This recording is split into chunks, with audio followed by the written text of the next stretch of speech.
I don't know how well this video is going to work beforehand, because I struggle to make videos where I'm being, like, super honest with you guys, super honest with myself, and just putting my thoughts out there without really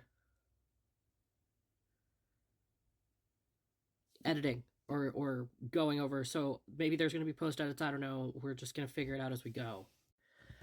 As a trans man, I find myself constantly worrying, am I manly enough?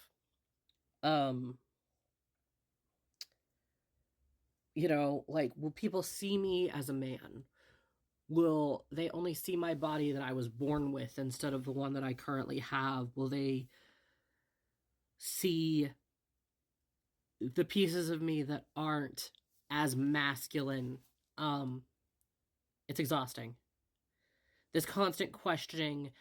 I find myself obsessing over tiny things like how I sit, how I speak, how I laugh. As if masculinity is some fragile performance that I'm always in danger of botching. And then I stop and I ask myself, what is a man really? What does that even mean? You know, we've tried for centuries to define it. It's strength, it's stoicism, it's honor, some nonsense about chopping wood or fixing cars. But that can't be all there is to being a man.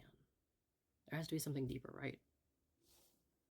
And then, like clockwork, because my brain moves between subjects quickly. I remember the Castlevania video game series. If any of you play video games, you know what I'm talking about, probably. But in the Castlevania series, Dracula said this super dramatic line, and I think it was near the end of the game, where he goes, "What is a man? A miserable pile of secrets." And it's funny, isn't it? Because in that moment, as soon as that line of dialogue entered my mind, I found truth in that. I found the words of this stupid fictional vampire from an old video game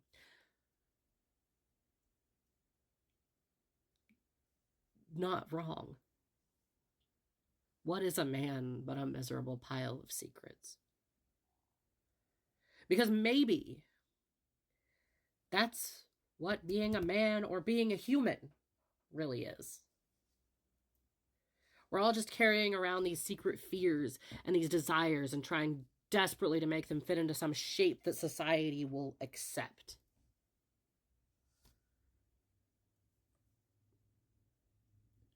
And I think for me that was a calming moment, you know? It was a moment of peace, because maybe I don't have to prove myself to anybody. Maybe I don't need to perform. Maybe being a man isn't about what I look like or how I move or whether I can grow a beard. I can, but I shaved it for the holidays. But that doesn't matter, because I know straight cis men who can't. Maybe it's just about being me. And if anyone has a problem with that, well, they can take it up with Dracula, I guess.